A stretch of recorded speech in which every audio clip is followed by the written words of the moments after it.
ASUS ProArt PX13 is the newest laptop from ASUS that features the all-new AMD AI HX370 processor, also known as Strix Point. Now, what makes this laptop so special isn't the fact that it's using, the brand new AMD processor, but it's the fact that this is one of the first 13-inch ProArt series laptop that ASUS came out with. And it's also a 2-in-1. So huge shout out to ASUS for sending this over and sponsoring this showcase video. So without rambling on too much, let's talk specs real quick.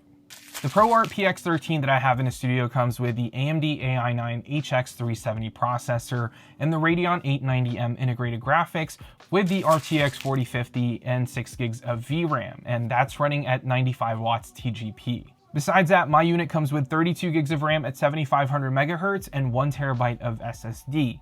Now, in terms of ports, there's 2 USB 4 ports, 1 USB A 3.2 Gen 2 port, an HDMI 2.1 port, a micro SD card reader, a combo headphone jack, and of course the proprietary charging port. Now, the display on here is a 13.3-inch 3K OLED display with a 60 Hz refresh rate, and also features 0.2 millisecond response time, which I wouldn't say is great for gaming, but this laptop or series of ProArt laptops are more for content creators and creatives anyways, but I'll go over gaming on this laptop in just a little bit. Now, one thing I will say right off the bat here is that this is probably the most gorgeous looking 13-inch laptop that I've seen lately. The nano black color on these new ProArt laptops looks stunning, and it's actually black, unlike some other Pro laptops that are more, dark gray. This nano black color is also smudge resistant, which is awesome, and the overall design just looks very sleek and very modern, which I really like. I also love the fact that there's plenty of vents all around the laptop to ensure that, whether you're putting this laptop through its paces, it's not going to get super hot on you and throttle its performance. And we'll get to performance and how it handled gaming and some video and photo editing later in the video. Now, since this is a ProArt series laptop, it has some features that's only available on ProArt laptops compared to, its TUF or Zephyrus line of laptops. So one of the things that stood out right away is this dial on the trackpad. This is the first time I'm using something like this, and what's cool about this is if you're in a program like Lightroom or maybe CapCut, for example, you can set the dial to either scroll the timeline for you in CapCut or maybe make a brush bigger or zoom in on a photo in Lightroom. It's basically a tool to help your workflow run smoother and faster in a way, and it's all customizable using the ProArt Creator Hub. Now, this ProArt Creator Hub is kind of like, this central hub that helps you fine-tune your PC's performance by helping it free up storage or RAM, but this is also where you can tweak certain settings to make your workflow better, like adjusting the dials and its features or adjusting your display's colors. Now, there's also a ton of other settings that you can tweak on here, and this is also where you can access some of the AI stuff that comes with this laptop. Now, jumping back into more of the laptop's hardware, when it comes to its display, the 13-inch OLED display, in my opinion, looks gorgeous. The fact that it's a glossy display, a touchscreen, has rich, vibrant colors with deep blacks, and you can rotate the display 360 degrees and turn it into a tablet is really what makes this laptop cool. I believe the higher tier of the PX13 with the RTX 4060 comes with the ASUS Pen out of the box, but this base one doesn't, and you'll have to purchase that separately. Now, I am sad that this panel is only 60 Hz. I personally think for a laptop with this much tech inside, this should have a minimum refresh rate of 120 Hz, but that's just me though. I think there's really no point anymore to have a laptop that's more in the premium laptop category to run, at 60 Hz. The benefits of having a higher refresh rate is almost too long to list, but from the top of my head, high refresh rate will just make everything feel smoother, whether you're, scrolling through websites or scrolling through photos in Lightroom. And of course, it will help with gaming performance just because you can push the hardware to run faster than 60 frames per second and really feel and see those frames. So yeah, I think this laptop would have definitely benefited from a higher refresh rate to make the overall experience better. But I'm not gonna lie to you guys and say that my experience with this laptop was terrible because it only has a 60 Hz panel. The display is color accurate, the display gets plenty bright up to 500 nits, and it's high resolution, which is honestly perfect for content creation, which is what this laptop is for anyways. And yeah, as a full-time creator, I really enjoyed editing photos on here and editing short-form videos on here using CapCut. Okay, now let's talk about performance. Now, I know I said that this is more for content creation, but we can't always be working 24/7.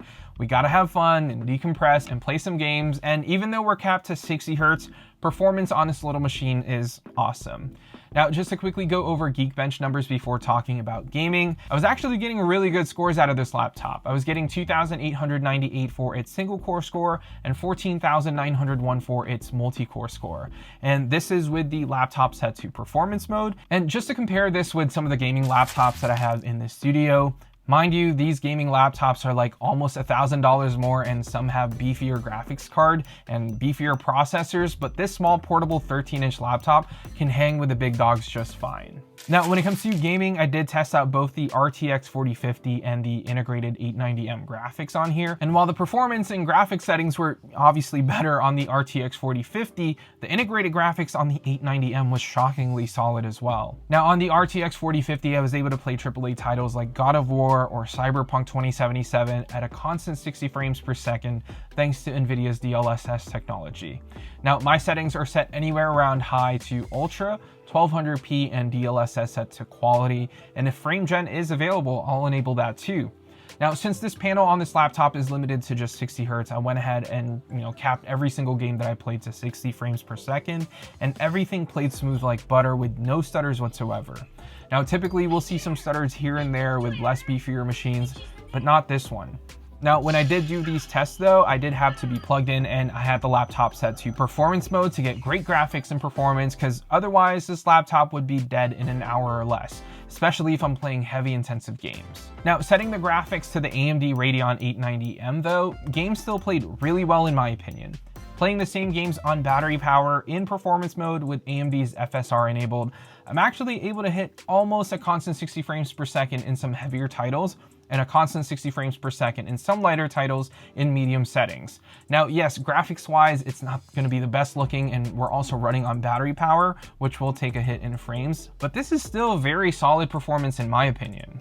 Now, as far as battery life goes, when it comes to gaming on the AMD graphics card, the most I was able to get out of this is about 2 hours, and that's playing something on the lighter side of things.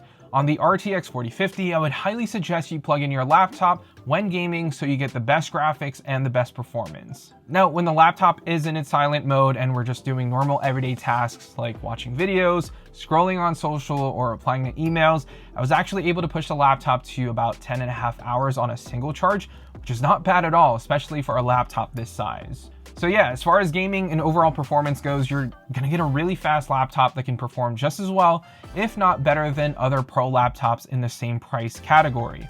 And speaking of pricing, the PX13 starts at $60.99, which is gonna give you this exact spec that I'm reviewing right now.